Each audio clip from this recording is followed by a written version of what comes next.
আপনারা দেখবেন সম্পূর্ণ, ভালো লাগবে, খেতে ভালোই হবে। এ দেখুন নিয়ে চলে এসেছি সব টমাকলে সিদ্ধ করে নিয়েছি, জাস্ট একটা আলু, বেশি আলু না। পুরটা আগে মাখিয়ে নেবো, পেঁয়াজ কুচোনো, ধনে পাতা, কাঁচা লঙ্কা কুচোনো। পুরটা বানিয়ে রাখছি আগে।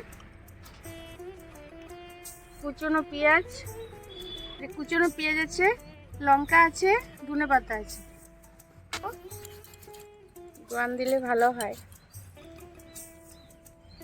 লবণ দিলাম, এটা আমার ভাজা মশলা, বাড়িতে করা থাকে আমার ভাজা মশলা, ওটা একটু দিয়ে দেবো,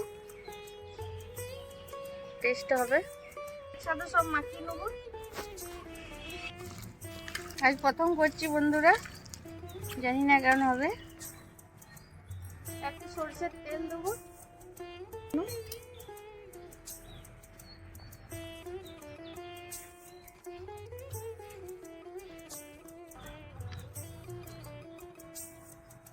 মাখানো হয়ে গেছে,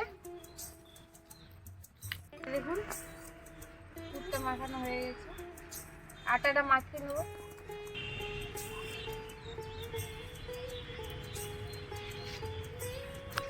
আমি যতটা পুর বানিয়েছি সেই হিসাবে আমি আটা নিলাম, লবণ দিলাম, লবণ দিয়ে এটা মাখিয়ে নেব।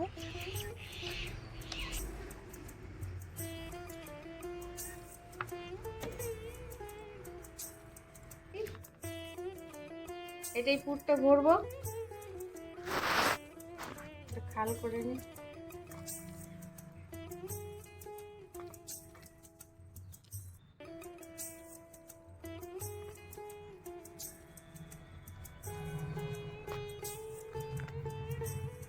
এর আগে ছাতুর পরোটা বানিয়ে দেখিয়েছিলাম, ওইভাবেই করতে হবে।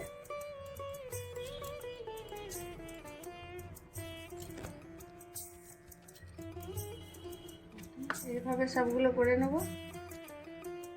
আমি বেলে নিচ্ছি, আগে বেলে নিচ্ছি, তারপরে পরোটা বানাবো।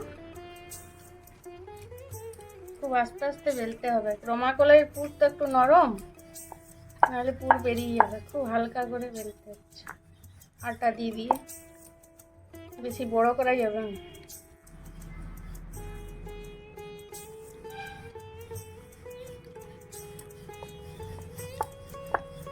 গরম হয়ে গেছে, পরোটা দিয়ে দিলাম।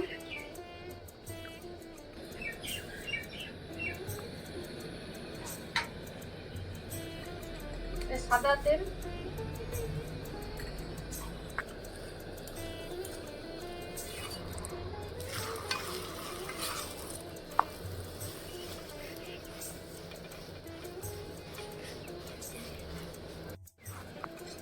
একটা হয়ে গেছে।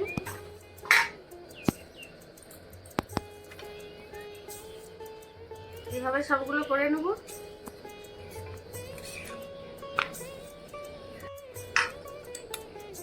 এটা একই রকম করে নেব।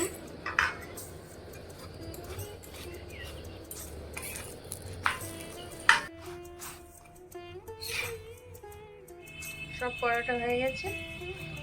এই দেখুন বন্ধুরা কি সুন্দর দেখতে লাগছে। এটা আমি আচার দিয়ে খাবো। এই রেসিপিটা যদি ভালো লেগে থাকে আপনারা পাশে থাকবেন, লাইক সাবস্ক্রাইব করবেন অবশ্যই। ধন্যবাদ। পরোটা দিয়ে আচার ভালো লাগে খেতে। রমাকলাইয়ের পরোটা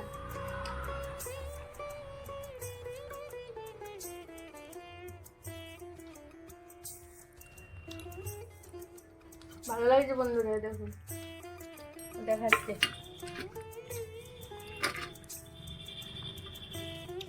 দেখুন